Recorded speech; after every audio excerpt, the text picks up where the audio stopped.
Hey, hi, hello. Welcome to my first ever speed build. Today, I'm beginning to work on my first ever big build. I'm starting out with two little houses. I got this idea after reading a book, and it randomly came to me late at night while I was laying in bed trying to sleep. So, here we go. I've obviously never done one of these before, so this is quite new to me. I'm a bit nervous and have attempted this voiceover multiple times already. So maybe this one will stick this time, fingers crossed.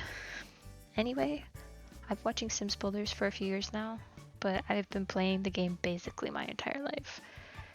My first encounter with the game was like 2002, 2003, I want to say. My dad let me play around with the game. He had this really nice brick mansion with a dad and his daughter. They had a lot of money, probably living a good life, until 6, 7-year-old me ended up setting their mansion on fire, and they no longer existed. I believe that was the last time my dad ever played the game. And I cried because I didn't realize bad things could happen in a video game. But somehow, that sparked a desire to play this game even more, though I clearly didn't understand what I was doing, and almost all my Sims would perish. But hey, when Sims 2 came out, I had the hang of it, and now I would say I'm a pretty good Sims player, and only let my Sims perish on purpose now. Kind of. But right now you can see me trying to pick out the fence for my porches on my house. I was going to go with this base game wooden, like slatted type of fence. But in the end I go with the one from Eco Lifestyle that's like the cement type of wall with the wood trim on top. I also thought I would make all the houses match, but then I realized it looked too samey. So I make the second one out of the sheet, like the sheet metal wallpaper from Eco Lifestyle. You know, I really wish that you could put stairs on diagonals because I really wanted this to be elevated a little bit, but hey. Sometimes stuff in The Sims just doesn't work how it's supposed to, and that's an understatement. Almost everything in The Sims doesn't work how it's supposed to, but I still had fun making this, and I hope you guys have fun watching it. Right now, I'm figuring out the roof situation, and as I just talked about, you may have noticed me try to put the angled house on a foundation and use stairs, and like I said, this game hates stairs on angles, and I really wish they would fix that because the building potential for angled stairs. I mean, come on. But I do think the build ends up coming out looking cool regardless. And for this slot, I tried to use limited packs, which isn't hard when you don't own them all. But I ended up failing kind of miserably, actually. I did use a majority, though, of Eco Lifestyle and Cottage Living, since I am building in the Cottage Living world. So I guess you could say I stuck to it, but not really. But anyways, I decided to add some skylights to these houses to make the roof look more dynamic and interesting. And I don't know, just to give the house some more natural light besides the windows that I will eventually put on the sides. And you can see that once again, I forget that the building's diagonal. But there we go, I ended up figuring it out in the end and putting the skylight on there correctly. Obviously, I do not build on diagonals a lot. After I put the trim on top of the roof, I will start to work on the landscaping, which is something that I'm trying to get better at in this game. Most of the time, I just slap some plants on the ground and call it a day. Mostly because I do upload most of my builds to the gallery, but I do know that not a lot of people are going to upload them, so I'm just like, if my landscaping looks like crap, who's gonna see, who's gonna notice? But I do think over the years of playing this game, I have gotten a lot better at landscaping. And one of my favorite things to use actually is this bushy grass that I'm going to be picking out, this one right here from Island Living. I don't know what it is about it, but I've become obsessed with it lately. I think it just fills up space really nice, and it makes the I guess the area that it's next to look real lush and beautiful. And then I add base game bushes. I think I had a base game tree as well. Yeah, this one right here. I use it full size here, and then I size it down for the other house, and then I just put some little flowering bushes, which I use different colors for each of the areas on this plot of land. For that house I use blue. For this one I believe I choose purple. I'm not quite sure. We're gonna find out here together if it is purple or not. But I do raise them up a little bit because they do get swallowed by the grass, and yeah, I do use purple. And something else that I wanted to do to make these buildings look more lush was I decided to put grass on the roof and put plants on the roof as well. I guess you could call them living roofs. I added jungle adventure hanging plants to the sides to make it look really and truly overgrown. Basically, I wanted the community to feel like, yes, they were taking away from the natural land, but they were also trying to give back in a way by growing stuff on their roofs. And throughout this build, I will be doing this to basically every single roof on all the builds to make it look cohesive, because I do imagine that this community was built all at once. So like they built it up and then they moved in and they started planting things, raising their chickens, because I do add a chicken coop, but that's not in this video. But along with the living roofs, I used all kinds of materials and the same landscaping items. And I do realize that some of the tropical plants probably don't make sense in the environment. But, you know, we're just going to pretend like these plants just grow in all kinds of environments. And these purple flowers that I'm putting on this building, I have such trouble using them. I know that there's some other builders out there that also have trouble using them. But I put purple flowers out front in those bushes, and I said, you know what? I'm just going to go for it. I'm going to use them. And you know what? It actually turned out really pretty. I really, really like it.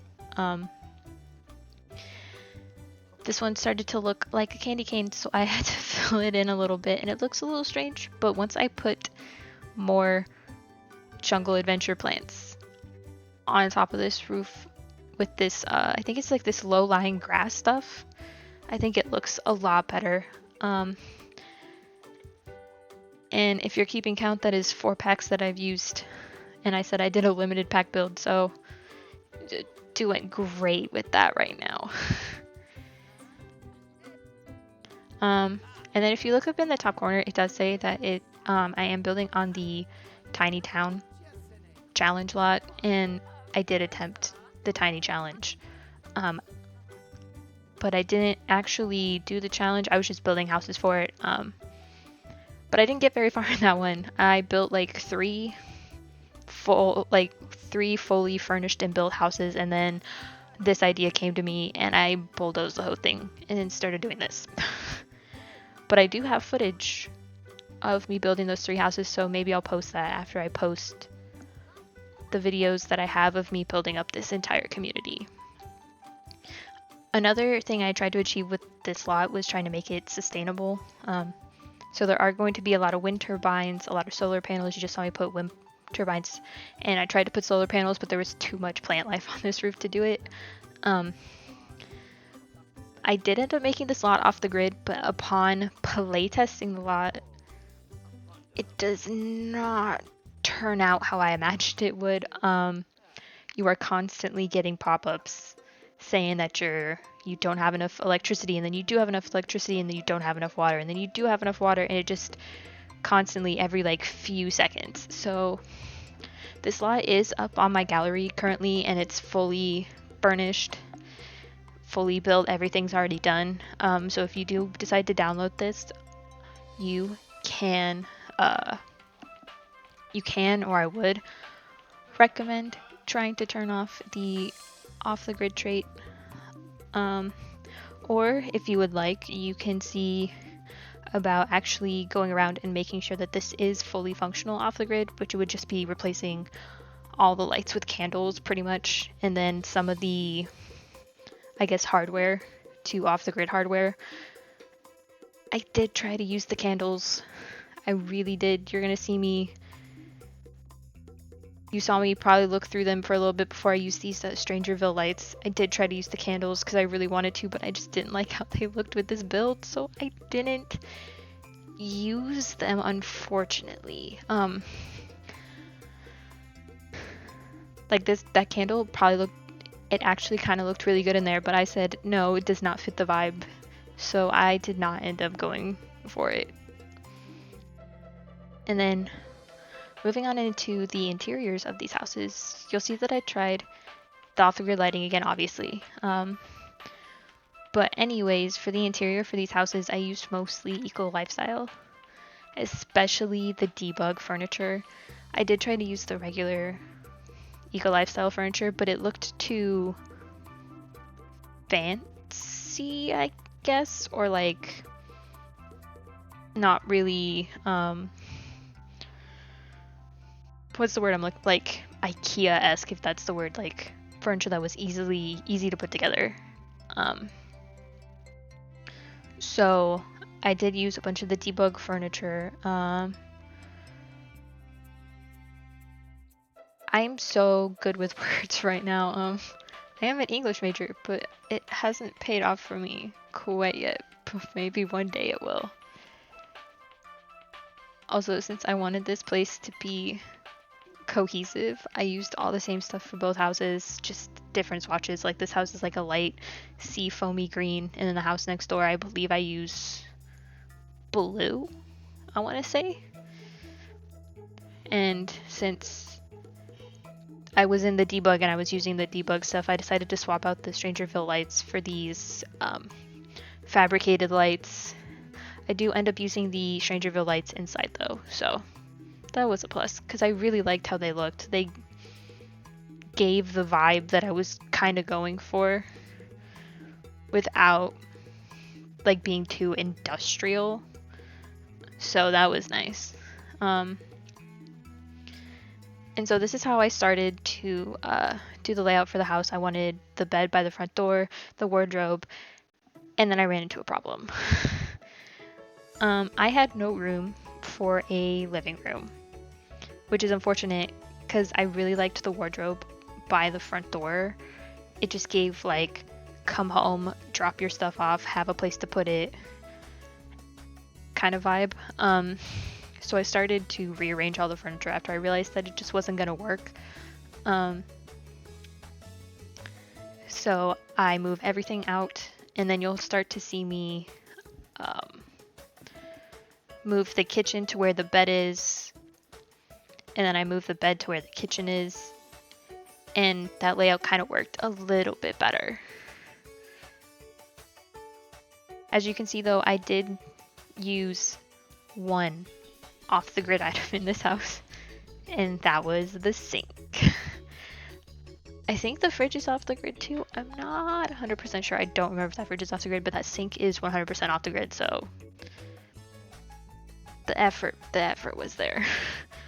I also put an easel in this house because I figured that this person could paint to make their money, and they could also paint things for everybody else in the community as well. Now, in a second, you'll see me get a debug TV out, and it is from the Eco Lifestyle pack, and you'll see me place 3 of them down. I placed 2 on top of the wardrobe, and then I use the third one, and I I lift it up using move objects, and then I just kind of leave the other 2 TVs on top of the wardrobe for like the entire rest of the build. Don't know how I managed to make that happen, but it happened. I didn't notice until I went to go take screenshots that the TVs were still there. It's actually kind of embarrassing how long they stayed there. But here it is. I'm rearranging the living room, putting the art easel back. And actually, you know what, this layout kind of works better than what I have. It's spacious, it's not blocked off by a huge thing by the front door, which I liked, but in the end, you know, it looks better this way, and here I am messing around with the debug TVs. And what I did, I think what happened was I went back, put the TVs on top so I could rotate this TV a little bit, yeah, and then I just left them up there. And I noticed after I had uploaded this lot to the gallery, so I had to go back, delete them, and then re-upload it again. Which, by the way, if you want to get this fully built lot for yourself, it's all finished already. You can go to my gallery page, Lissa Marie 23, and download it yourself. I'll have all that information linked in the description down below. I do have some other builds on there too if you want to check those out as well. I've built a lot of different things, mostly just houses. I recently uploaded a cube art museum, and I believe I uploaded a house for some book characters that I've been thinking about lately. So yeah, if you want to go check that out, that would be really cool. So right now I'm just finishing up this first house, and then I'll be moving on to the second one. I just get out this debug bookcase and put some books on it with some plants from the Blooming Rooms kit, which I only have 2 kits in my collection, and it's both the kits that were free, the Blooming Room kit and the Desert Lux kit. I refuse to buy the kits. I just think that for $5 I should be getting more. I should be getting more, basically. I can't justify spending money on the kits. Now, do I wish I had some of the kits? Absolutely. Am I going to spend money on them? Probably not. They're just not something I want to spend my money on in this game. I would rather buy expansion packs or game packs, which, crossing my fingers that this new expansion pack coming out works when it comes out. My expectations are like really low, so I'm hoping it's actually a really good pack. So we'll have to see. Oh, this is another thing that probably sucks up all the electricity, not only the TV, but I put a stereo.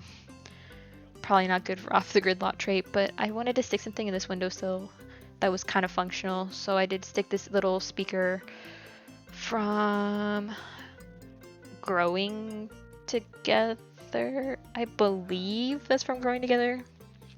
It's a speaker that I use in almost all my builds now because it's tiny. It's smaller than the high school year speaker. And yeah, you'll see me pull out the Strangerville lights now because I use them on the inside instead. I did think about using candles. I did think about using fabricated lamps, but there's something about these Strangerville lights that just spoke to me. So I ended up putting them up in here. And now we're going to be moving on to the second house, which that door is glitched out there. There we go. The second one is a gray-blue color scheme. I was going off the metal on the outside of the house. This one's kind of more cold leaning in its color scheme, whereas the last one was like kind of fresh with like the greens and the light woods. This one, the layout is kind of the same, kind of different. I do this cool thing though where I use the wardrobe to separate the kitchen from the bedroom. And then I lift up this mirror and lean it against the wardrobe like it's attached. So I do pull out a flower panel when I'm looking for decorations to put up, and this flower panel, I tried to use it everywhere in this build. Every building that I did, I pretty much pulled it out and was like, will this work in this space? It's just one of my favorite items in the game. It is so pretty, but I never have anywhere to put it because I never do like community builds, which I think it would be really good at a community space, but I can never find it. I can never find a place for it in my residential builds, which is very upsetting because I really like it. But good news for me is I do end up finding a place for it in this build somewhere, but just not in these 2 house lots, unfortunately. There it is. She's so gorgeous. I love her. But I do use this metal panel thing in this fabricated bookcase instead. I do also hang that painting up that I believe is also from Growing Together. And then for the kitchen, the same as the other one, I use base game counters. They look kind of industrial, like they're kind of handmade. I use the off-the-grid sink. And if you'll notice that I don't actually put full kitchens in here, I just put like a stand-up oven and that's it. In one of the community spaces, in one of the other builds that I do put a fully functional kitchen. And the more I think about this build, the more that I realize it's just not good for off the grid. I was so ambitious going into this that I was going to make this off the grid, and the more I'm talking about it, the more I'm realizing that I had no chance of making this completely 100% off the grid. But the intention was there. For this one, I didn't know what kind of activity I wanted to put in here. As in the first house, I put in painting. So for this one, I kind of just slip in a meditation stool and I put one of those, that talking speaker radio device. I forget what it's called. But I put that in the wardrobe, and then I remember a trash can. So I come over here and I put a trash can in the house. For some reason, I'm really obsessed with this base game trash can. I don't know why I use it in every single one of my builds. It's the only trash can I use besides the little black trash can from Get to Work. I did think about putting candle making in here, but then I was like, I'm going to make a community space, so I could put that in the community space. So you'll see me looking at all kinds of activities, and then I just end up going with a meditation stool. Which I think this cushion is really cute, actually. And it came in colors that kind of matched the vibe of the house, so. And then these stand-up paintings, I found them and I thought I could put them in the artist's house, but I couldn't. I had no more room. So I just like to think that their next door neighbor painted them a few little pictures for them to put up in their little apartment studio house thing. And then I'm going to be putting in the lights, the Strangerville lights, and then that should be it for the interior of this house. I really like it. I think it's cozy. I use dim lighting. I don't use any overhead lighting. It just, I don't know, makes it cozier. And now we're going to go back to working on the outside. You will see me try to add a tall fence here, but I felt like it blocked the view too much. So in the end, I just go with a hedge fence. While hedge fence doesn't exactly look natural, that also just kind of looked like a giant wall. So I think the hedge fence looked pretty nice there. And then you're going to see me struggle to try to find a tree. I end up settling with the oak trees. They were big. And that's what I wanted. I just wanted a really big tree to sit in that corner and behind these houses. So again, overgrown, bushy, green, lush, all the vibes that I was going for. Now these 2 houses are going to have garden spaces in their yards, if that's what you want to call them, but really they're for the whole community. I just like to think that these houses babysit the gardens. You know, they make sure they're getting watered, weeded, basically taken care of. Anybody in the community can come over and plop some seeds down and plant something. I use the garden beds from the cottage living. Gosh, I wanted to say the country living. Good Lord, there's too many living expansion packs. Cottage living. And then also I put some bug hotels and bees. I did originally think I was going to put the bug hotels back here, but I decided bees worked better, so I put the bug hotels in front of the building. And I think it looks nice. It looks cute, especially some of the swatches. I never use that item. I use the bees quite a lot in my gameplay, but the bug hotels, I never use them. Mostly because every time I've tried to use them, I've forgotten about them. So, um, over here in this yard, we're going to pretty much do the same. I use the hedge fence and I put down 4 garden patches with 2 bee boxes actually. And then we are going to be moving on, putting in some landscaping a little bit, some flowers, some bushes. It's gonna look real nice. You'll see here's a staple that I used to use a lot was these low-lying grass with like the white flowers, and then I decided to use some sunflowers because it added an extra pop of color to the space. And then I put a little gnome. I think it's the one from Cottage Living. I don't know, I just felt like it needed something extra and I didn't want to put like a bench or something there, so I was like, I'll put a gnome. It's got sunflowers, it fits the vibe. And then we're going to do the same thing over here, just those low-lying plants and sunflowers, and then I believe I get like a little butterfly thing from the backyard stuff pack, the butterfly that lights up. But in a second here, we are going to be jumping forward a lot. You'll see a lot more landscaping because when I got to the end of the build, I did some final landscaping to the entire property. I basically built everything on this lot within the span of a couple of hours. I just had the idea sitting in my head and I had to run with it while it was there, while I had the motivation to do it, because I knew if I stopped, I was not going to come back to this build at all. So, I basically just ran with it until I stopped. I think all the footage I have compiled together is it's like 3 or 4 hours of footage. But yeah, as you can see, there's pathways, there's fencing, there's a little gate entrance. But we're going to be doing some landscaping here. I put some bushes, these base game bushes in yellow, and then I put 4 more, but I shrink them down and change the color to white to give it some contrast. I just felt like while the yards looked nice by themselves, I just felt like they needed a little something extra, so I made them look a little bit nicer. I did add more bug hotels. I put in some stone terrain paint. I believe it's the base game one. I put some rocks down as well, just to add a little bit more to the build. And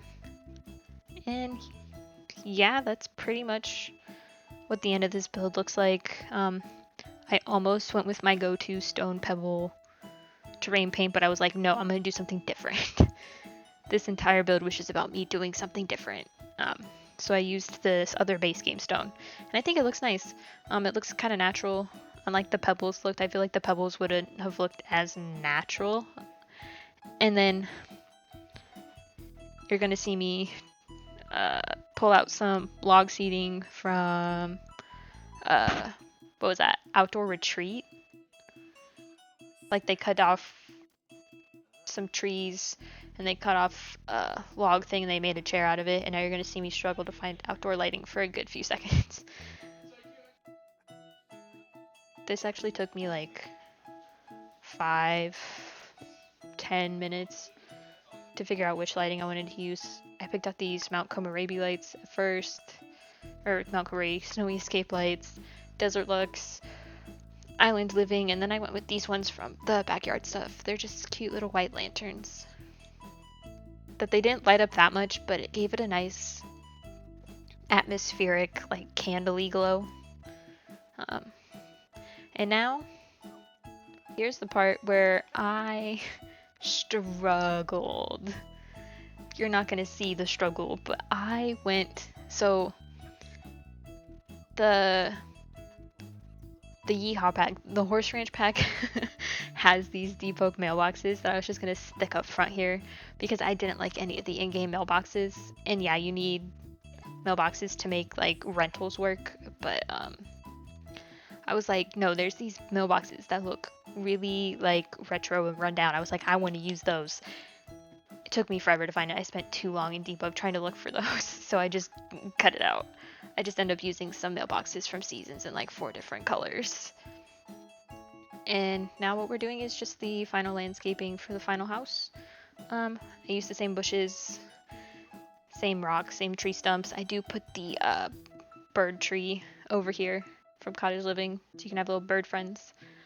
But that's about it for this speed build. Once again, I'll have all of my gallery info in the description down below. If you made it this far, thank you so much for watching. I had a lot of fun. This was interesting and a new experience for me, talking out loud to literally nobody. But hopefully I'll see you in the next one.